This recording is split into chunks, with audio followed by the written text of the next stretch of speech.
नमस्कार माउन्टेन समाचारमा स्वागत छ। म सचिता बुढाथोकी र म खगेन्द्र विष्ट। सुरुमा अहिलेसम्मका मुख्य समाचार।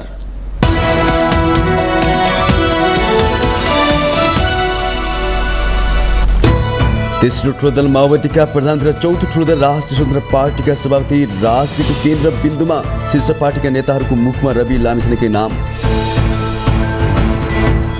सांसदहरूको सुझावको आधारमा नीति तथा कार्यक्रम र बजेट बनाउने अर्थमन्त्री पुनको प्रतिबद्धता। उत्पादन बढाउने र युवा परिचालनमा जोड दिने आश्वासन।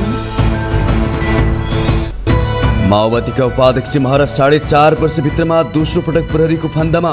राजनीतिको महत्वाकांक्षीले कसरी नै गरिरहने तसनस हुन्छ भन्ने गतिलो उदाहरण।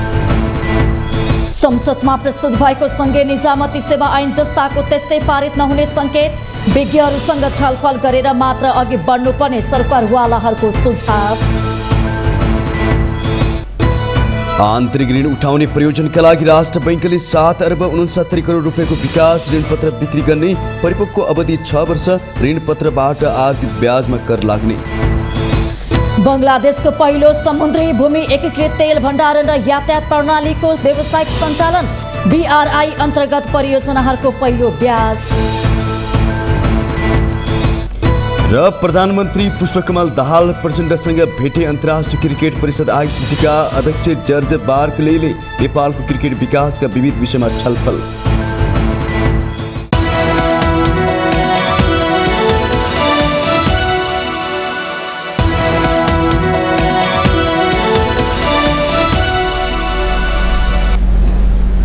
अब समाचार विस्तारमा।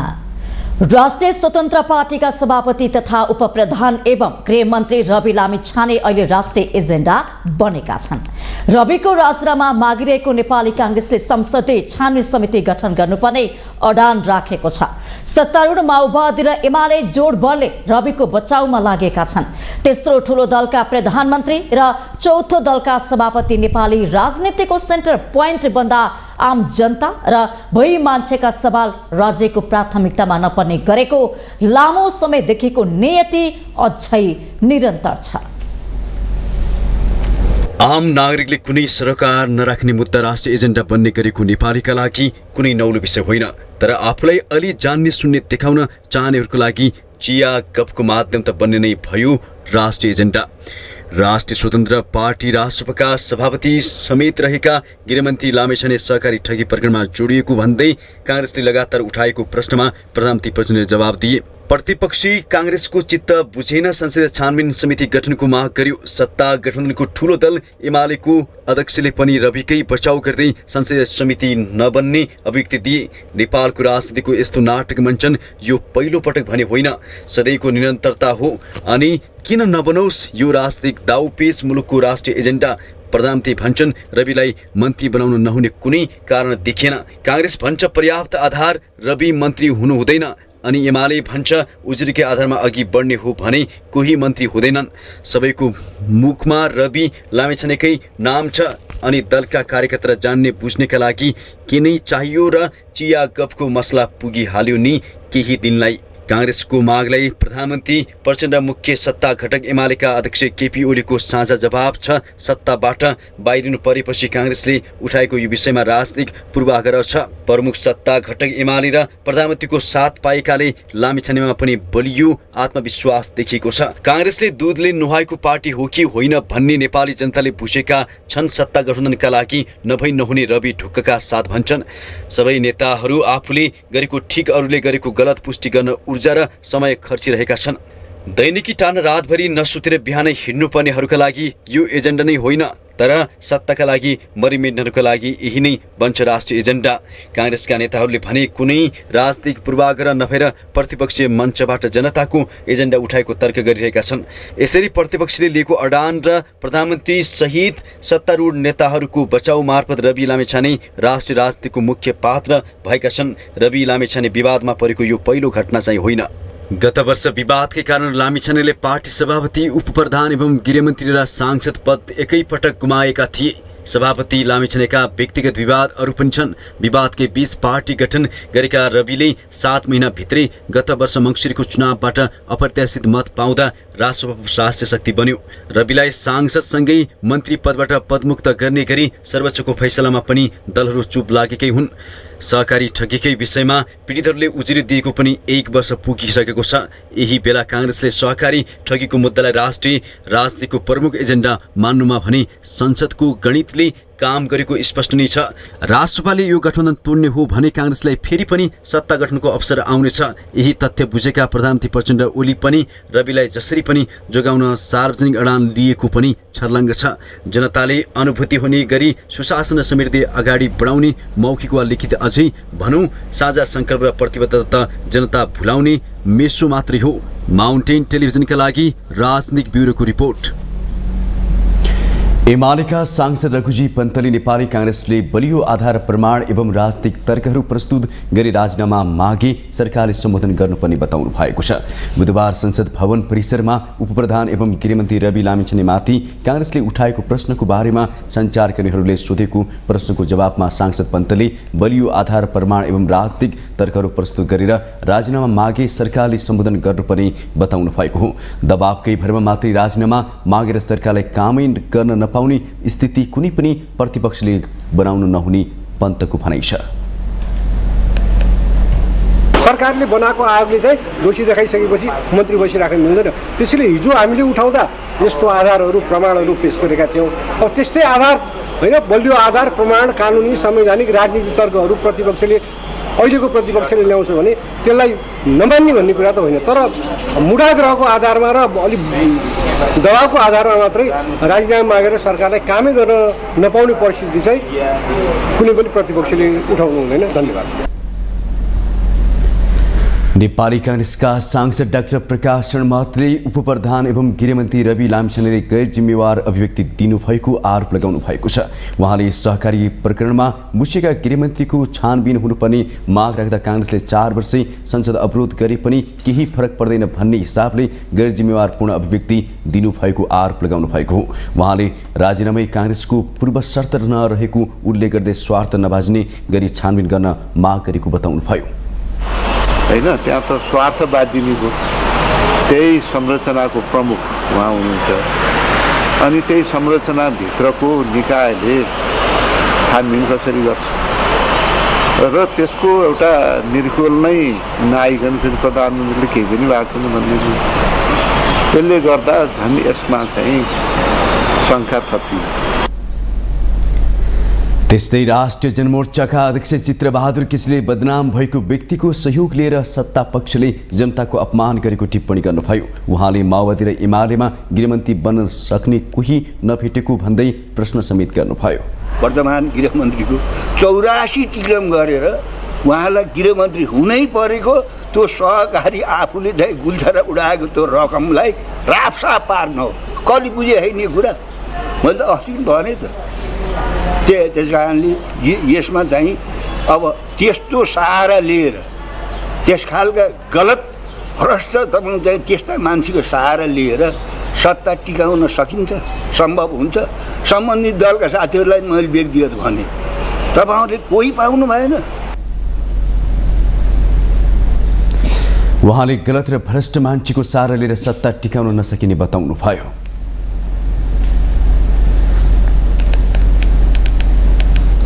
नेकपा एमालेका अध्यक्ष केपी शर्मा ओलीले नेकपा मसालका महामन्त्री मोहन विक्रम सिंह पतन भएको टिप्पणी गर्नु भएको छ। काङ्ग्रेस सरकारबाट हटेपछि श्रीमती दुर्गा पौडेललाई राष्ट्रिय सभाको सांसद बनाउन नसकिने भएकाले पुराना कम्युनिस्ट नेता सिंह अहिले छाते पेटेर रोइरहेको ओलीले टिप्पणी गर्नु भएको छ।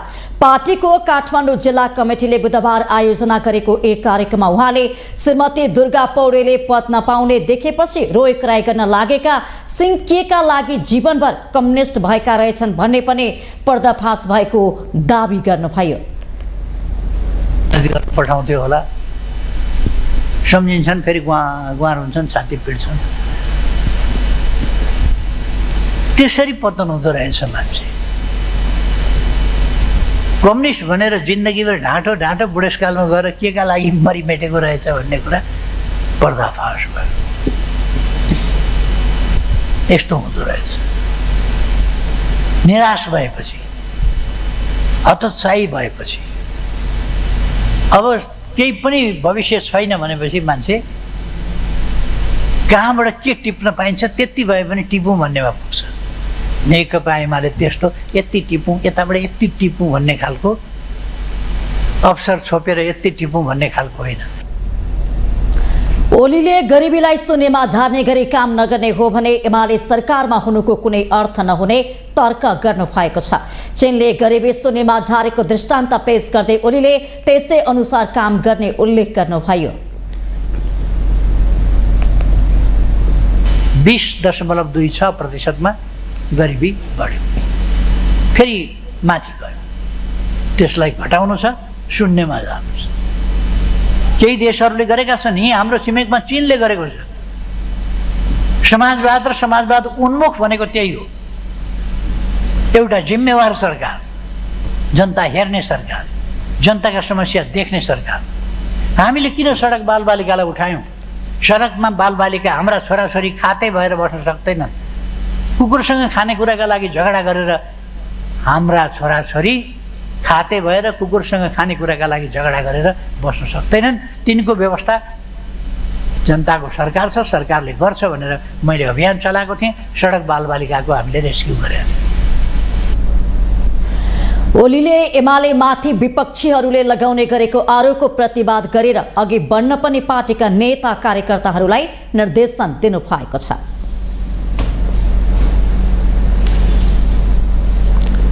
अर्थमन्त्री वर्षमान पुनले विनियोजन विधेयकको सिद्धान्त र प्राथमिकताका सम्बन्धमा सांसदहरूले दिएका सुझावका आधारमा नीति तथा कार्यक्रम र बजेट तर्जुमा गर्ने प्रतिबद्धता जनाउनु भएको छ। बुधबार राष्ट्रिय सभा बैठकमा माओवादी आगामी वर्षका लागि विनियोजन विधेयकको सिद्धान्त र प्राथमिकताको सम्बन्धमा भएको छलफलमा सांसदहरूले उठाएको प्रश्नको जवाब दिने क्रममा सुझाव समेट्ने प्रतिबद्धता जनाउनु भएको हो।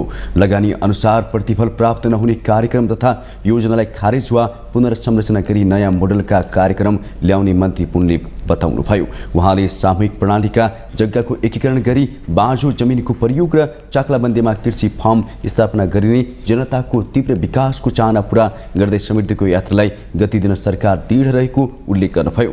निजी क्षेत्र विश्वासमा लिई अगाडि बढ्न सरकार प्रतिबद्ध रहेको पुनको भनाइ छ। जग्गाको एकीकरण, बाँझो जमिनको प्रयोग र चक्लाबन्दी गरी ठुलो स्केलका व्यावसायिक कृषि फार्म, पशु फार्म र जडीबुटी फार्महरू स्थापना गरिनेछ। सङ्घीय स्तरबाट मल, उन्नत जातका बिउ बिजन, प्राविधिक जनशक्ति र सेवा उपलब्ध गराउन जोड दिइनेछ। सिँचाइतर्फ निर्माणाधीन सिँचाइ आयोजनाहरू सम्पन्न गर्न र तराईमा भूमिगत तथा पहाडमा लिफ्ट सिँचाइको व्यवस्था गर्न जोड दिइनेछ। कृषिको उत्पादकत्व र उत्पादन वृद्धि बढेसँगै कृषिमा आधारित उद्योगहरूको विकास र विस्तारको कार्य अघि बढाइनेछ। अर्थमन्त्री पुनले आगामी वर्षको बजेट 16 योजनाको सोच अनुरूप पहिलो वर्षको प्रमुख कार्यान्वयन हुने वर्ष हुने उल्लेख गर्नुभयो। उहाँले सुशासन, सामाजिक न्याय र समृद्धिको सोचसहित समाजवाद उन्मुख अर्थतन्त्र र सामाजिक प्रणालीको विकासका लागि ठोस आधार तयार हुने बताउनुभयो।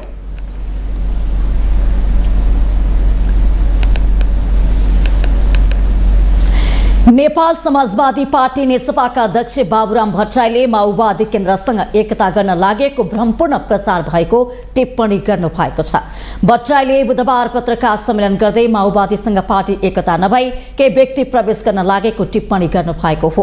उहाँले पार्टीका केही व्यक्तिहरू माओवादी केन्द्रमा प्रवेश गर्न लागेको भन्दै प्रधानमन्त्रीको उपस्थितिमा पार्टीका केही मान्छेहरू माओवादी केन्द्रमा प्रवेश गरेर पार्टी एकता भयो भनेर जालसाजीपूर्ण र भ्रमपूर्ण प्रचारबाजी को तर्क गर्नु भएको छ। उहाँले आफ्नो पक्षमा केन्द्रीय समितिको 70% र केन्द्रीय कार्यकारिणी समितिको 2/3 संख्या रहेको र निर्वाचन आयोगमा पनि आफै अध्यक्ष भएको अभिलेख रहेको दावी गर्नुभयो। उपस्थित भएर हामीले बैठक निर्णय पनि गरेका छौँ। यस्तो अवस्थामा त्यस्तो प्रकारको एउटा जालसाजीपूर्ण भ्रमपूर्ण जुन प्रचारबाजी गरियो त्यसले चाहिँ फेरि जनतामा यसै त राजनीतिप्रति वितृष्णा छ, फेरि यो टुटफुट आदि हुने। फेरि म जस्तो हिजो एउटा आन्दोलनको निम्ति निरन्तर लाग्दै आएको मान्छे फेरि यसबारेमा चाहिँ मेरो धारणा पनि के हो भन्ने पनि जुन जिज्ञासा छ त्यही निवारण गरेर हामीले खोजेको हो। भट्टराईले अहिलेको तरिकाले भ्रष्टाचारको अन्त्य नहुने दावी गर्नुभयो। उहाँले कांग्रेस सरकारमा भएको बेलामा कम्युनिस्टहरूलाई भ्रष्टाचारी भन्ने र कम्युनिस्टहरू सरकारमा भएको बेलामा कांग्रेस भ्रष्टाचारी भन्ने प्रवृत्ति रहेको भन्दै आपसमा मिल्दाखेरि सबै साफ हुने प्रवृत्ति रहेको भन्दै भ्रष्टाचारको अन्त्य नहुने स्पष्ट पार्नुभयो। उहाँले सबै उच्च पदस्थको छानबिन र कारबाहीसम्म गर्न सक्ने गरी शक्तिशाली जनलोकपाल गठन गरेर भ्रष्टाचारमाथि कारबाही गर्नुपर्ने टिप्पणी गर्नु भएको छ। माउन्टेन समाचारमा पालो भएको छ विश्रामको।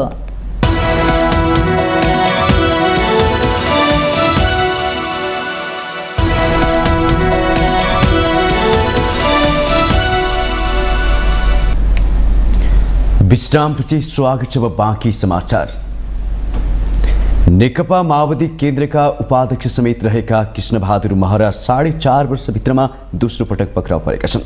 उनी फरक फरक मुद्दामा पक्राउ परेका हुन्। पहिलो पटक पक्राउ पर्दा 133 दिन थुनामा बसेको अनुभव बटुलिसकेका महरा राजनीतिमा माओवादीबाट सबैभन्दा बढी अवसर पाउने र पटक पटक गम्भीर प्रकारका घटनामा मुछिएका नेता हुन्। तर महरामाथि सधैँ उन्मुक्ति पाउने गरेको आरोप लाग्ने गरेको छ। 10 वर्षको जनयुद्धपछि शान्ति प्रक्रिया सुरु भएसँगको तेस्रो जनआन्दोलनको फलस्वरूप 2063 सालको अन्तरिम सरकारमा सूचना तथा सञ्चार मन्त्री बनेका माओवादी नेता कृष्णबहादुर महराले पद र हैसियतमा त्यसपछि पछाडि हेर्नु परेन। 2065 सालमा पनि सूचना तथा सञ्चार मन्त्री, उपप्रधान सहित गृहमन्त्री, उपप्रधान सहित अर्थमन्त्री, उपप्रधान सहित परराष्ट्र मन्त्री बनेका महरा माओवादीमा सबैभन्दा धेरै अवसर प्राप्त गर्ने नेता मानिन्छन्। 2074 को निर्वाचनपछि प्रतिनिधि सभाको सभामुख हुने सौभाग्य समेत पाएका महरा हरेक कार्यकालमा विवादमा पनि मुछिए। महराले राजनीतिमा अवसरसँगै पटक पटक गम्भीर प्रकारका घटनामा मुछिदा समेत उन्मुक्ति पाउने गरेको आरोप लाग्दै आएको छ। रोल्पाको लिवाङमा जन्मिएका कृष्णबहादुर महरा शिक्षण पेशा छाडेर राजनीतिमा सक्रिय भएका हुन्। 2048 सालको निर्वाचनमा 32 वर्षको उमेरमा नेकपा मसालबाट प्रतिनिधि सभामा निर्वाचित भएका महरा तत्कालीन माओवादी सशस्त्र द्वन्द्वका क्रममा 2058 र 2060 सालमा माओवादी र सरकार बीच 2 पटक भएका वार्तामा सहभागी थिए।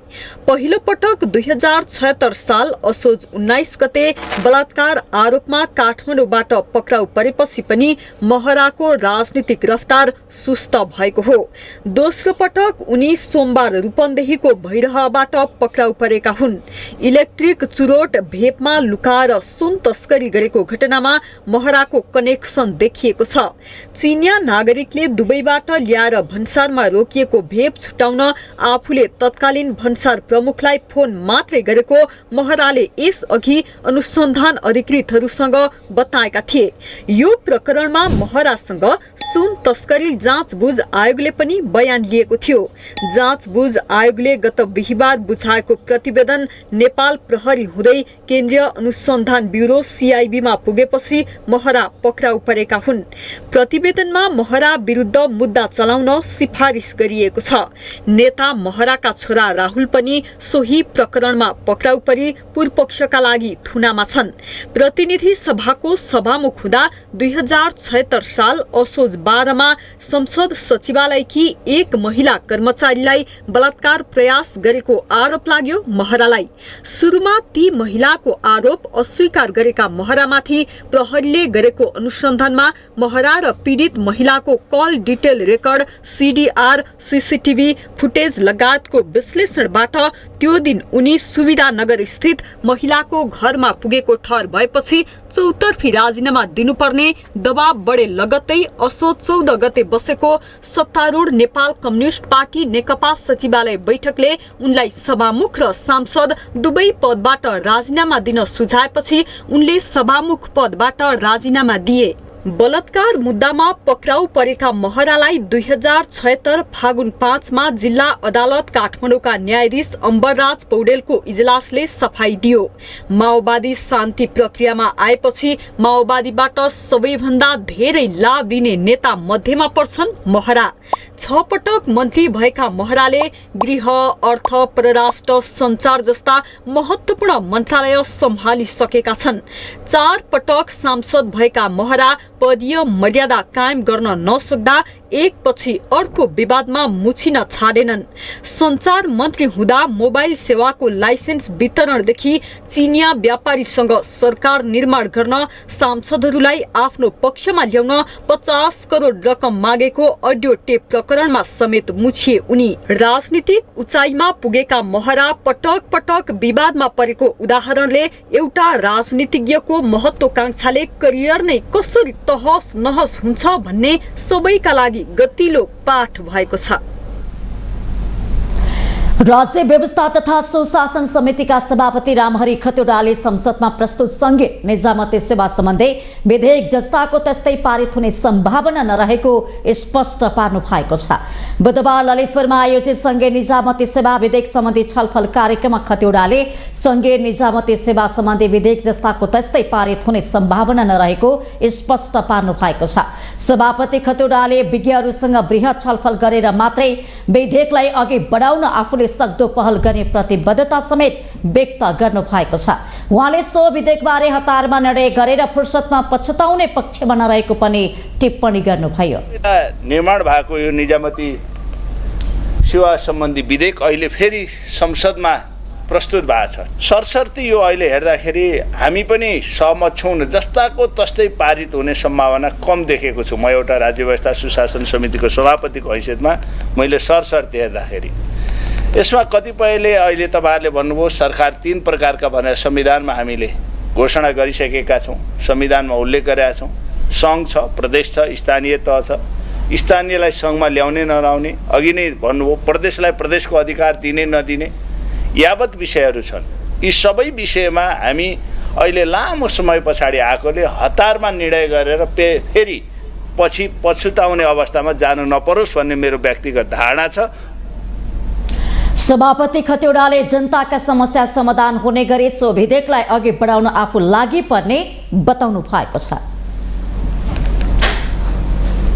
सांसदहरूले आगामी आर्थिक वर्ष 2081-82 का लागि विनियोजन विधेयकको सिद्धान्त र प्राथमिकताको सम्बन्धमा छलफल गरेका छन्। बुधबार प्रतिनिधि सभाको बैठकमा सांसदहरूले बजेटका सिद्धान्त र प्राथमिकताको सम्बन्धमा छलफल गर्दै विभिन्न सुझाव र धारणा तर्कसहित प्रस्तुत गरेका हुन्। हाम्रो फरेन करेन्सी रिजर्भ अहिले 18 खरब 44 अरब छ भने रेमिटेन्स पनि पोहोर साल हेरी 21% बढेको छ। हामीले बाहिरबाट यो तथ्याङ्क अध्ययन गरे पनि हाम्रो अर्थतन्त्र अत्यन्तै राम्रो परिस्थितिमा छ भन्ने हामीले बुझ्छौँ, तर त्यो परिस्थिति छैन। हाम्रो मन्दीमा जाने परिस्थितिमा हामी पुगेको छौँ। हाम्रो इकोनोमिक एक्टिभिटिज अत्यन्तै कम भएको छ। बजेट पुरानो ढाँचा र ढर्रामा ल्याएर अब हुँदैन। पुरानो परम्परागत धङदुङ्गी हटाएर जनतामा उत्साह भर्न सक्ने, वर्तमान चुनौतीहरूको सामना गर्न सक्ने, अहिलेका आवश्यकता सम्बोधन हुन सक्ने र साँच्चीकै अर्थतन्त्र उठाउने र समृद्धिको अभियानलाई तीव्रता दिने गरी बजेट आउनुपर्छ भन्ने मेरो सुझाव छ। यही रोस्टममा उभिएर सम्माननीय प्रधानमन्त्रीज्यूले पटक पटक बजेट प्रणालीमा ठुलो चेन्ज ल्याउने प्रतिबद्धता व्यक्त गर्नुभएको छ। कुराले चिउरा भिज्दैन भन्ने नेपाली उखान छ। अब यसपटक बजेटले परम्परा तोड्नेछ र बजेटमा नयाँ ब्रेक थ्रो हुनेछ भन्ने कुरामा पनि म विश्वास राख्न चाहन्छु। प्रस्तुत बजेटमा संसदको सुझाव समावेश नहुन, परम्परालाई हटाउन र छलफलका सुझाव बजेटमा समावेश गर्न मिल्ने गरी अध्यादेश मार्फत आएको विधेयक राम्रो छ।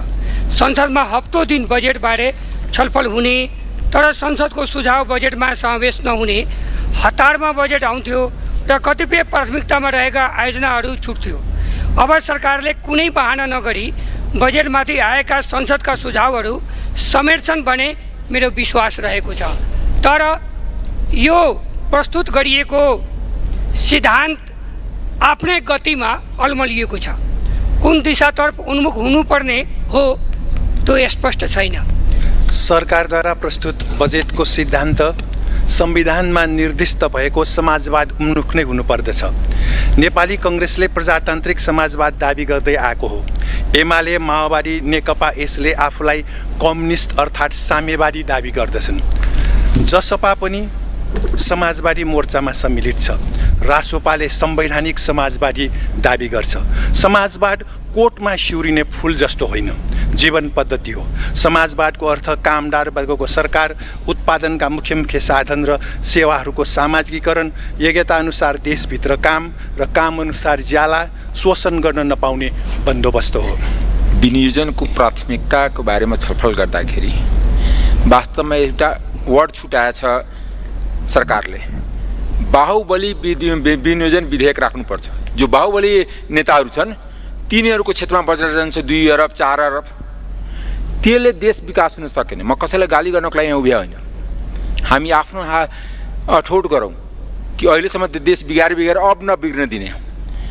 कानुनी शासनको मान्यता होस्। बजेट आवश्यकताको आधारमा विनियोजन गरौँ। परियोजना बैंकको आधारमा उसको मोनिटरिङ गरौँ। यो होइन कि नेताको ललाइमा त्यो नेताको क्षेत्र छ त्यहाँ त्यो बजेट 2 अरब राखिदिनै पर्यो। त्यो हिसाबले होइन। अहिलेसम्म किन देश पछाडि पर्दै गयो? किनकि जुन हाम्रो लगानी छ उचित ठाउँमा लगानी भएन। लगानीको प्रतिफल आउन सकेन। हामी कसलाई दोषी दिउँ? म आफ्नो बाबुबाजेलाई दोष दिउँ कि हामी दोषी लिउँ? छलफलको क्रममा आफू बोल्ने बेलामा बाहिर गएको भन्दै राष्ट्रिय प्रजातन्त्र पार्टीकी सांसद बिना लामाले अर्थमन्त्री वर्षमान पुनप्रति आपत्ति जनाउनुभयो। सांसद लामाले अर्थमन्त्री पुनले राप्रपामाथि विभेदकारी नीति राखेर बाहिर गएको आरोप समेत लगाउनुभयो। यसैबीच अर्थमन्त्री आइपुगेपछि सांसद लामाले बैठकमा आएकोमा धन्यवाद व्यक्त गर्दै पर्यटन, कृषि जस्ता क्षेत्रमा लगानी बढाएर मुलुकलाई रोजगारीको अवसर सिर्जना हुने गरी बजेट ल्याउन आग्रह गर्नुभयो।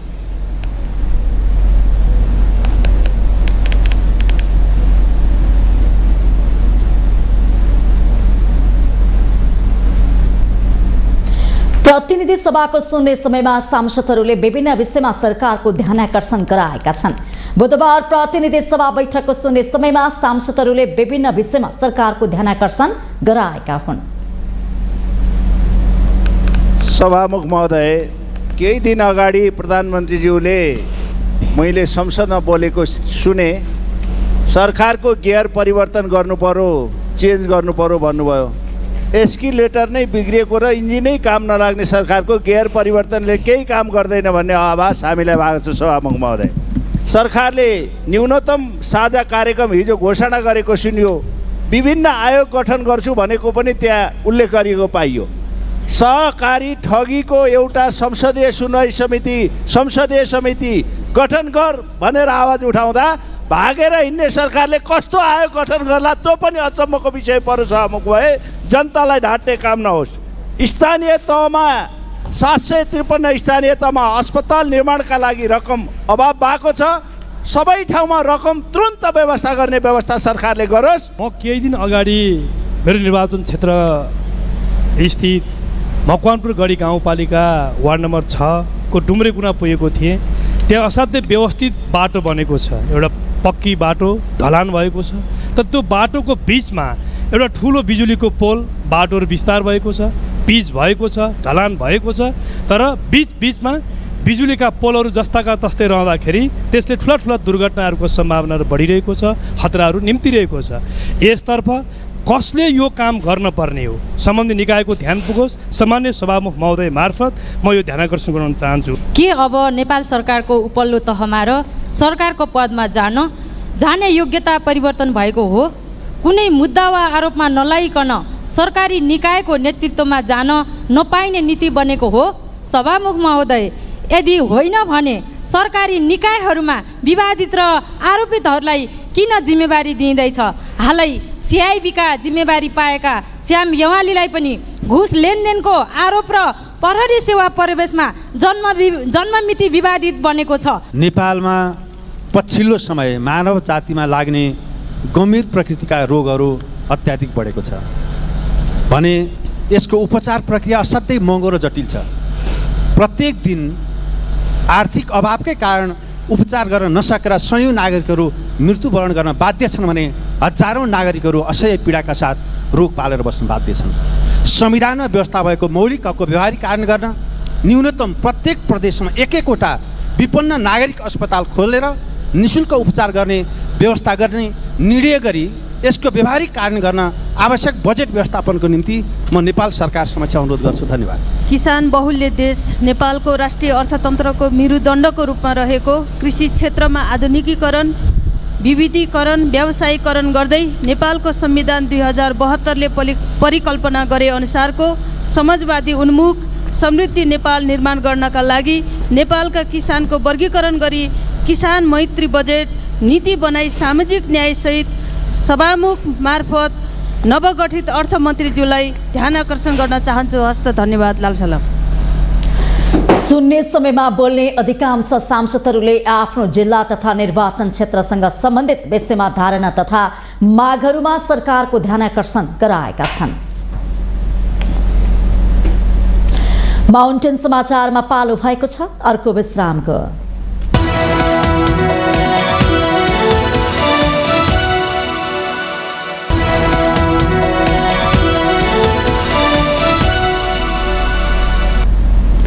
विश्रामपछि स्वागत छ। बाँकी समाचार। उप प्रधानमन्त्री तथा परराष्ट्रमन्त्री नारायण काजी श्रेष्ठले पूर्व राजदूतहरूसँग छलफल गर्नुभएको छ। परराष्ट्रमन्त्री श्रेष्ठले बुधबार नेपालबाट विभिन्न देशमा राजदूतको जिम्मेवारी सम्हाली सेवानिवृत्त हुनुभएका पूर्व राजदूतहरूलाई मन्त्रालयमा बोलाएर छलफल गर्नुभएको हो। छलफलका क्रममा परराष्ट्र मन्त्रालयलाई सुदृढ पार्ने, मन्त्रालय र दूतावास बीचको समन्वय र छिमेकी देशहरूसँगको सम्बन्ध लगायत विभिन्न विषयमा कुराकानी भएको छ। अब विभिन्न पक्ष बारेमा चाहिँ चर्चा भयो है। त्यो मन्त्रालयलाई कसरी सुदृढ पार्ने, अनि राजदूतहरू जुन जुन ठाउँमा हुनुहुन्थ्यो मन्त्रालय र त्यो दूतावासको बिचमा समन्वय सञ्चार यी कसरी हुनुपर्छ, पत्राचार कसरी हुनुपर्छ, छिमेकीहरूसितको सम्बन्ध है, एकदमै धेरै कुराहरू त्यसमा समावेश भयो। उहाँले चाहिँ अन्त्यमा के भन्नुभयो भने यो नियमित छलफल फेरि हुनेछ, म सम्पर्क फेरि राख्छु भन्नुभयो। आज बोलाएको उहाँले चाहिँ परराष्ट्र नीतिमा के अवलोकन गर्नु पर्यो, राम्रा कुराहरू के भइरहेछन्, नराम्रा कुराहरू के छ, कमी कमजोरी कहाँ छ, अहिलेको समयले के मागेको छ, कसरी सुधार गर्ने, त्यसको लागि चाहिँ उहाँले चाहिँ सबै अनुभवी व्यक्तिहरूलाई, क्यारियर एम्बेसडरलाई पनि नन क्यारियर एम्बेसडरलाई पनि सबलाई बोलाएर कुरा बुझ्न खोज्नु पर्छ। पूर्व राजदूतहरूले देशको हितलाई केन्द्रमा राखेर परराष्ट्र नीति सञ्चालन गर्ने र छिमेकी देशको हितलाई पनि खलल नपुर्याउने गरी अगाडि बढ्नुपर्ने सुझाव दिएको बताइएको छ। राष्ट्रिय सभामा राष्ट्रिय निकुञ्ज वन्यजन्तु आरक्षण मध्यवर्ती क्षेत्रमा मानव र वन्यजन्तु बीचको द्वन्द्वको अवस्था अध्ययन प्रतिवेदन 2080 पेश गरिएको छ। राष्ट्रिय सभाको बुधबारको बैठकमा संहिता सबलीकरण तथा राष्ट्रिय सरोकार समितिका माननीय सभापति सोनाम गेल्जेन शेर्पाले राष्ट्रिय निकुञ्ज वन्यजन्तु आरक्षण मध्यवर्ती क्षेत्रमा मानव र वन्यजन्तु बीचको द्वन्द्वको अवस्था अध्ययन प्रतिवेदन माथि छलफल गरियोस् भने प्रस्ताव प्रस्तुत गर्नुभएको छ। राष्ट्रिय सभाको राष्ट्रिय सरोकार तथा समन्वय समिति हालको संघीय सबलीकरण तथा राष्ट्रिय सरोकार समितिले आफ्नो कार्यक्षेत्रभित्रको राष्ट्रिय सम्पदा अन्तर्गत राष्ट्रिय निकुञ्ज वन्यजन्तु आरक्षण तथा संरक्षण क्षेत्रमा मानव र वन्यजन्तु बीचको द्वन्द्वको अवस्थाबारे अध्ययन गरी 2080 फागुन 14 गतिको बैठकमा यस सम्मानित सभा समक्ष पेश गरिसकेको व्यवहार सम्माननीय अध्यक्षज्यू मार्फत अनुरोध गर्दछु। समितिले राष्ट्रिय निकुञ्ज वन्यजन्तु आरक्षण र संरक्षित क्षेत्रमा मानव र वन्यजन्तु बीचको द्वन्द्वको अवस्थाको सम्बन्धमा अध्ययन गर्ने क्रममा विभिन्न विधिहरू अवलम्बन गरेको थियो। प्रस्तावमाथि छलफलमा सांसदहरूले उठाएको प्रश्नको जवाफ दिँदै वन तथा वातावरण मन्त्री नवल किशोर शाह सुडीले मध्यवर्ती क्षेत्रको भूभागलाई 3 प्रकारमा विभाजन गर्ने गरी व्यवस्था गर्ने बताउनु भएको छ।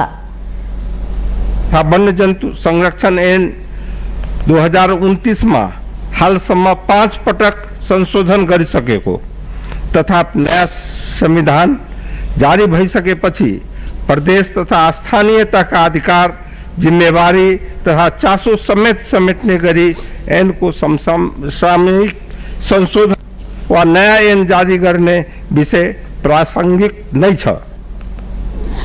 प्रतिवेदनमाथिको छलफलमा सांसदहरूले उठाएका प्रश्न र मन्त्री सोढीको जवाफपछि राष्ट्रिय सभा अध्यक्ष नारायण प्रसाद दाहालले सांसदहरूले दिएका सुझावलाई प्राथमिकताका आधारमा कार्यान्वयन गर्न सरकारलाई निर्देशन प्रतिवेदनका सम्बन्धमा माननीय सदस्यहरूले छलफलमा उठाएका विषयहरू र सो सम्बन्धमा माननीय मन्त्रीले जवाफका सिलसिलामा व्यक्त गर्नुभएका विचार समेतका आधारमा राष्ट्रिय निकुञ्ज, वन्यजन्तु आरक्षण र मध्यवर्ती क्षेत्रमा मानव र वन्यजन्तु बीचको द्वन्द्वको अवस्था अध्ययन प्रतिवेदन 2080 समावेश भएका सुझावहरूलाई प्राथमिकताका आधारमा कार्यान्वयन गर्न नेपाल सरकारलाई निर्देशन गर्दछु। प्रतिवेदनका सम्बन्धमा सदस्यहरूले उठाएका विषय र मन्त्रीले जवाफलाई प्राथमिकतामा राखेर कार्यान्वयनमा जानुपर्ने उहाँले उल्लेख गर्नुभयो। दाङको स्वर्गदारी आश्रमका मोही किसान र सरकारबीच सहमति भएको छ। बुधबार सिंहदरबार स्थित भूमि व्यवस्था, सहकारी तथा गरिबी निवारण मन्त्रालयमा भएको वार्तामा आन्दोलनरत स्वर्गदारी आश्रमका मोही किसान र सरकारबीच सहमति भएको हो। स्वर्गदारी आश्रमका मोही किसानले जग्गामा एकल स्वामित्वको माग सम्बोधन गर्न आएको आन्दोलन स्थगित भएको छ। स्वर्गद्वारी आश्रमको नाममा दर्ता श्रेष्ठता कायम भएको जग्गा रहेको द्वैत स्वामित्व अन्त्य गर्दै किसानको नाममा हुनुपर्ने माग गर्दै गुठी पीडित किसानसँग सरकारले सहमति गरेको हो। गुठी सम्बन्धी कानुन तर्जुमा प्रक्रियालाई अविलम्ब प्रारम्भ गर्ने भनेर एउटा सहमति गऱ्यौँ भने अर्को चाहिँ विगत 1 महिनादेखि सङ्घर्षरत किसान समूहहरूले गर्दै आउनुभएको आन्दोलनको कार्यक्रम आजैको मितिबाट स्थगित गरी यो कानुन तर्जुमा प्रक्रियामा संलग्न निकायहरूलाई आवश्यक सल्लाह, सुझाव र सहयोग उपलब्ध गराउने भन्ने प्रतिनिधिमूलक रूपमा चाहिँ उपलब्ध गराउने भन्ने सहमति भएको छ। यो सँगै स्वर्गदारी आश्रमको दाङमा रहेको 753 बिघा जग्गामा मोही कायम छ। मोही यानी हकका लागि भएका विभिन्न चरणका आन्दोलन र सरकारसँग पटक पटक सम्झौता भए पनि त्यसको कार्यान्वयन भएको थिएन।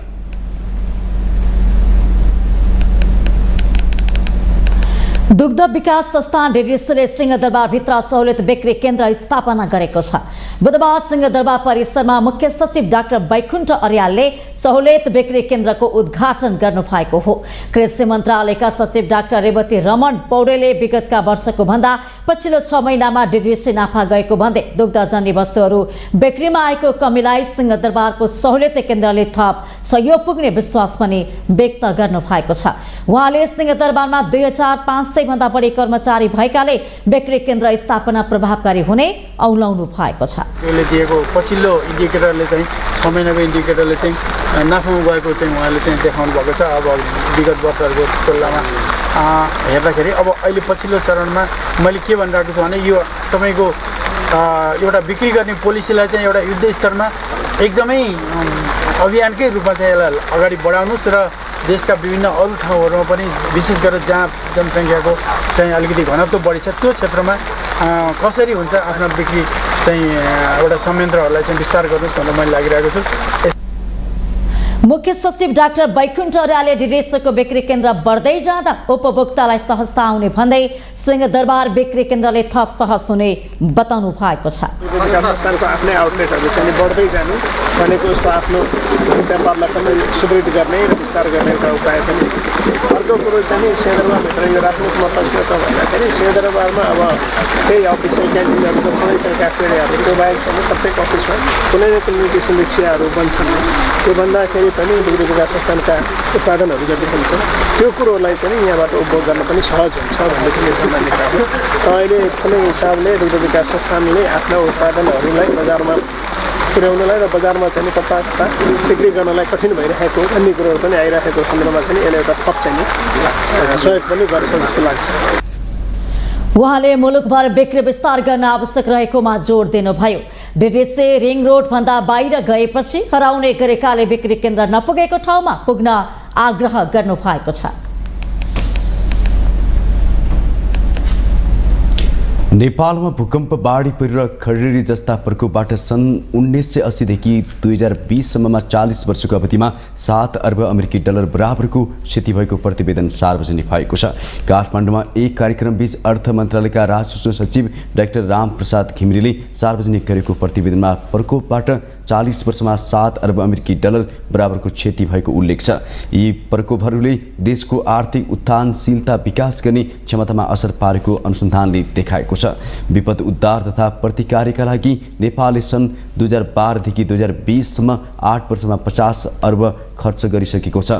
खर्चको यो तथ्याङ्कले दीर्घकालीन रूपमा आर्थिक दृष्टिकोणले दिगो नहुने र जोखिम हस्तान्तरण समाधान समेतको माग रहेको देखिएको छ। यसलाई मध्यनजर गर्दै संयुक्त राष्ट्र संघीय विकास कार्यक्रम नेपाल UNDP-ले बीमा र वित्तीय जोखिम न्यूनीकरण सम्बन्धी पहल सुरु गरेको छ। नेपाल सम्बन्धी कन्ट्री डायग्नोस्टिक प्रतिवेदनमा जलवायु परिवर्तनबाट सबैभन्दा बढी प्रभावित 10 देशमध्ये नेपाल एक रहेको र नेपाल बाढी पहिरो, भूकम्प र खडेरीको उच्च जोखिममा रहेको उल्लेख छ। लघु बीमा प्रावधानहरू सहितको बीमा ऐन 2079 जस्ता कानुनमा भएका संशोधन तथा अध्यावधिक प्रावधानहरूले बीमा उद्योगको पहुँच योग्य र किफायती बीमा उत्पादनहरू उपलब्ध गराउने क्षमतालाई बढुवा दिन सरकार प्रतिबद्ध रहेको प्रतिवेदनमा भनिएको छ। कार्यक्रममा UNDP-का आवासीय प्रतिनिधि आयसानी मेडा गङ्गोटा लाबेले कुनै पनि देश र समुदायको लागि जोखिम व्यवस्थापनको विस्तृत कार्यलाई बलियो बनाउन योगदान दिन सक्ने समाधानहरूमध्ये एउटा बीमा र वित्तीय जोखिम न्यूनीकरण रहेको उल्लेख गर्नुभयो। हामीसँग आर्थिक अन्तर्राष्ट्रिय खेल समाचार बाँकी नै छन्। माउन्टेन समाचार पालो भएको छ विश्रामको।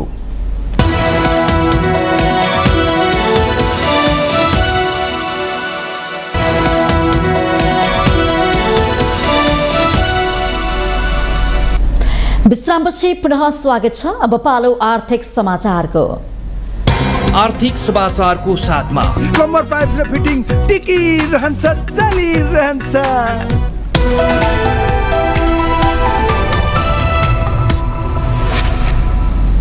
आन्तरिक ऋण उठाउने प्रयोजनको लागि नेपाल राष्ट्र बैंकले 7 अर्ब 69 करोड रुपियाँको विकास ऋण पत्र बिक्री गर्ने भएको छ।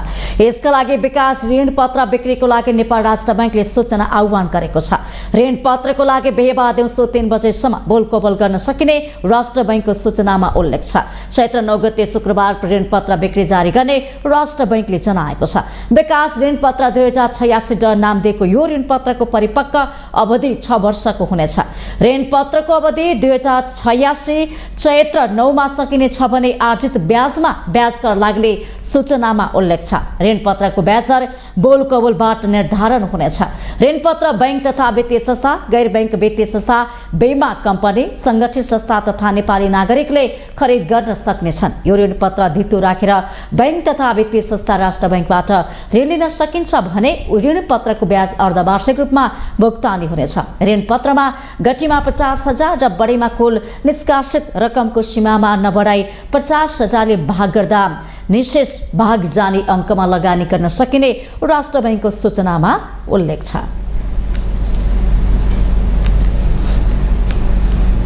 अब पालो अन्तर्राष्ट्रिय समाचारको।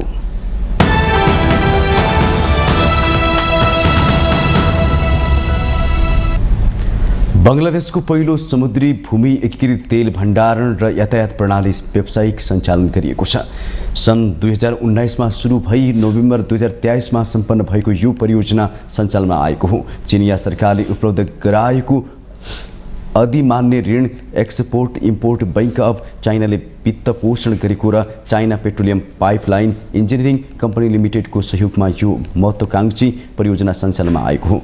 यस परियोजनाले 1 लाख टन तेल ट्याङ्करहरूको लागि तेल अनलोड र ढुवानी समय 11 दिनबाट लगभग 48 घण्टा घटाउनेछ, जसले प्रत्येक वर्ष कच्चा तेलको ढुवानीमा मिलियन अमेरिकी डलर बचत गर्ने विश्वास गरिएको छ।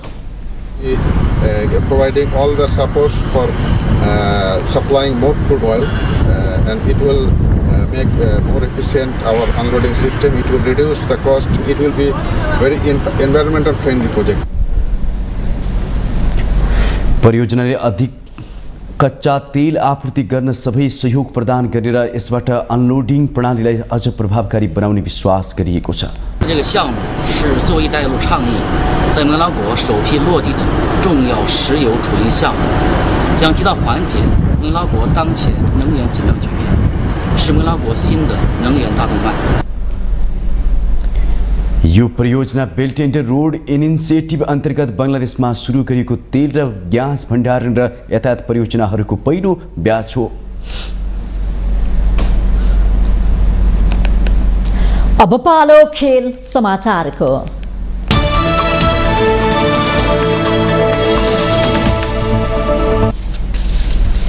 प्रधानमन्त्री पुष्पकमल दाहाल प्रचण्डसँग अन्तर्राष्ट्रिय क्रिकेट परिषद आइसिसीका अध्यक्ष ग्रेग बार्केले भेट गरेका छन्। प्रधानमन्त्री निवास बालुवाटारमा बुधबार भएको भेटमा नेपालको क्रिकेट विकासका विविध विषयमा छलफल भएको बताइएको छ।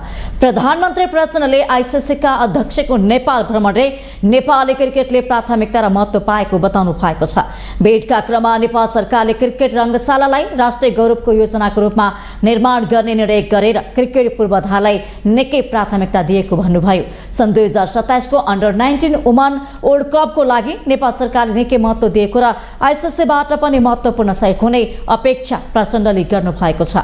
अध्यक्ष वार्केले नेपालको क्रिकेट क्षेत्रको विकासका लागि आइसिसीले सहयोग गर्ने वचन दिएका छन्। भेटमा मुख्य सचिव डाक्टर वैकुण्ठ अर्याल र नेपाल क्रिकेट संघका पदाधिकारीमा पनि सहभागी थिए। त्यसअघि बार्केले राष्ट्रिय खेलकुद परिषद राखेपाका सदस्य सचिव टङ्कलाल घिसिङसँग भेटवार्ता गर्नुभएको थियो। उहाँले काठमाडौँका क्रिकेट मैदानहरूको अवलोकन पनि गरिसक्नु भएको छ। साबिक विजेता tiptop help Nepal sports club 8औं आरबिबिएनफी महिला तथा पुरुष भलिबलको पुरुषतर्फ सेमिफाइनलमा पुगेको छ। त्रिपुरेश्वर स्थित राष्ट्रिय खेलकुद परिषद राखेपको कबड हलमा बुधबार भएको पहिलो क्वार्टर फाइनलमा बुढा नीलकण्ठ भलिबल क्लबलाई 3-0 को सोझो सेटमा पराजित गर्दै हेल्प नेपालले अन्तिम 4 मा स्थान पक्का गरेको हो। महिलातर्फ नेपाल पुलिस क्लब र चन्द्रगिरी न्यू डायमन्ड आफ्नो समूहको विजेता बन्दै सेमिफाइनलमा पुगेका छन्। त्रिभुवन आर्मी क्लबलाई 3-0 को सोझो सेटमा हराउँदै पुलिस समूह ए को विजेता बन्दा पराजित आर्मी र कर्णाली प्रदेश प्रतियोगिताबाट बाहिरिएका छन्। यो समूहबाट 3 भारतीय खेलाडी सम्मिलित एभरेस्ट भलिबल क्लब समूहको उपविजेता बनेको छ। यस्तै मध्य प्रदेशलाई सोझो सेटमा पराजित गर्दै न्यू डायमन्ड समूह बी को विजेता बन्दै एभरेस्ट सँगको सेमिफाइनल भेट पक्का गरेको छ। अब सेमिफाइनलमा पुलिस र एपीएफ तथा न्यू डायमन्ड र एभरेस्ट बीच बिहीबार प्रतिस्पर्धा हुनेछ। महिलातर्फ सेमिफाइनलमा पुगेका पुलिस, न्यू डायमन्ड, एपीएफ र एभरेस्ट सँगै आर्मी र कर्णाली प्रदेश शीर्ष 6 टोली भएर अर्को वर्ष हुने लिगका लागि छनौट भएका छन्। पुरुषतर्फ क्वार्टर फाइनलमा पुगेका सबै टोली अर्को वर्ष हुने भलिबल लिगको लागि छनौट भएका छन्। माउन्टेन समाचार पालो भएको छ विश्रामको।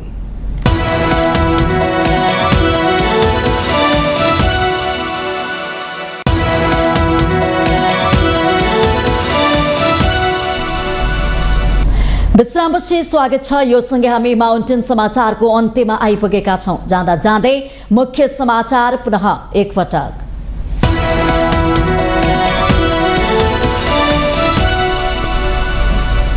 तेस्रो ठूलो दल माओवादीका प्रधानमन्त्री र चौथो ठूलो दल राष्ट्रिय स्वतन्त्र पार्टीका सभापति राजनीतिको केन्द्रबिन्दु शीर्ष पार्टीका नेताहरूको मुखमा रवि लामिछानेकै नाम। सांसदहरूको सुझावका आधारमा नीति तथा कार्यक्रम र बजेट बनाउने अर्थमन्त्री पुनको प्रतिबद्धता, उत्पादन बढाउने र युवा परिचालनमा जोड दिने आश्वासन। माओवादीका उपाध्यक्ष महर 4.5 वर्षभित्रमा दोस्रो पटक प्रहरीको फन्दामा।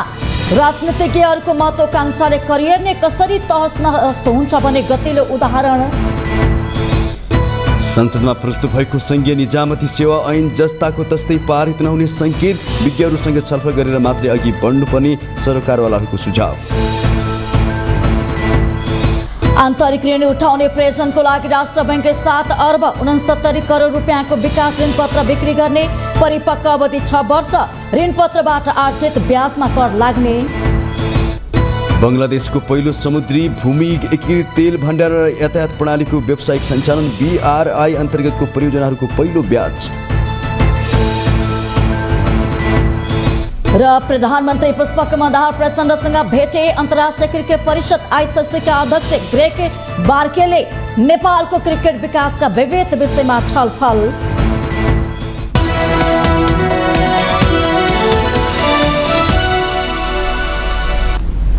माउन्टेन समाचार अहिले सकियो। सत्य, तथ्य र निष्पक्ष समाचारका लागि माउन्टेन टेलिभिजन HD हेर्दै रहनुहोला। नमस्कार।